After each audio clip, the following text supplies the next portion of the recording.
హైదరాబాద్లోని బాచుపల్లి సమీపంలో lake breeze అనే ప్రాజెక్ట్ రెడీ అవుతోంది. హెచ్ఎండిఏ రెరా అనుమతి పొందిన ఈ ప్రాజెక్ట్ 6.2 ఎకరాల్లో విస్తరించిన ప్రామాణిక గేటెడ్ కమ్యూనిటీ. ఇందులో 4 టవర్స్ 30 ఫ్లోర్స్లో 3 BHK యూనిట్లు నిర్మితమవుతున్నాయి. కస్టమర్లకు అందుబాటు ధరల్లో ఉన్న ప్రాజెక్ట్ డీటెయిల్స్ మీకోసం.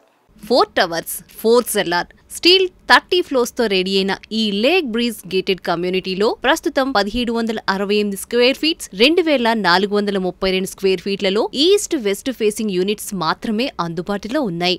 ఇక ఎమ్యూనిటీస్ విషయానికి వస్తే 35,000 square feet club house, cricket pitch, basketball court, shuttle court, swimming pool, AC gym, multipurpose function hall తో పాటు పిల్లల కోసం ప్రత్యేకమైన ప్లే ఏరియా ఉన్నాయి. ఇక ఈ ప్రాజెక్ట్ లొకేషన్ హైలైట్స్ చెప్పాలంటే ఇక్కడి నుంచి 2 కిలోమీటర్ల దూరంలో కేఎల్ యూనివర్సిటీ, 3 కిలోమీటర్ల దూరంలో మల్లారెడ్డి మెడికల్ కాలేజ్, 1 కిలోమీటర్ దూరంలో విజేఐటి కాలేజ్ ఉన్నాయి. అలాగే 4 కిలోమీటర్ల డిస్టెన్స్ లో ఎస్ఎల్జీ హాస్పిటల్, 1 కిలోమీటర్ దూరంలో మమతా మెడికల్ కాలేజ్ ఉన్నాయి. ఈ లొకేషన్ నుంచి మియాపూర్ క్రాస్ రోడ్ కి 6 కిలోమీటర్లు, హెచ్ఐటి సిటీ 15 కిలోమీటర్లు ఉంటుంది. ఓక్ రిడ్జ్, డిపిఎస్, అంబిటస్ క్రీక్ వంటి ఇంటర్నేషనల్ స్కూల్స్ చుట్టూ ఉన్నాయి. ఇక ఈ ప్రాజెక్టులో ఫ్లాట్ కొనాలంటే బుకింగ్ అమౌంట్ 5 లక్షలు మాత్రమే.